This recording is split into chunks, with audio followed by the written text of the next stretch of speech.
તો અમરેલીમાં વેપારી સાથે 1,90,000ની લૂંટ થઈ છે। લીલિયાના ક્રાકચ બોરિંગડા ગામે આ બનાવ બન્યો છે। બાઇક સવાર અજાણ્યા શખ્સોએ લૂંટ ચલાવી હતી। વેપારીને માર મારી લૂંટ કરી આરોપીઓ ફરાર થઈ ગયા હતા। લીલિયા પોલીસ મથકે સમગ્ર મામલે ફરિયાદ નોંધાઈ છે।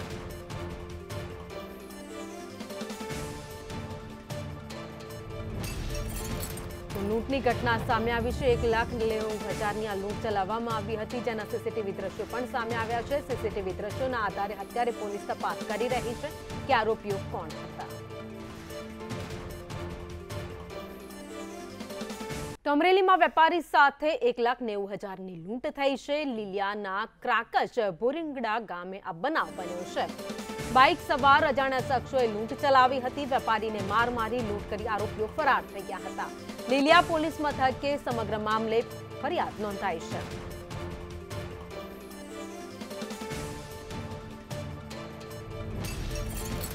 લૂંટની ઘટના સામે આવી છે। 1,90,000ની આ લૂંટ ચલાવવામાં આવી હતી, જેના સીસીટીવી દ્રશ્યો પણ સામે આવ્યા છે। સીસીટીવી દ્રશ્યોના આધારે અત્યારે પોલીસ તપાસ કરી રહી છે કે આરોપીઓ કોણ હતા।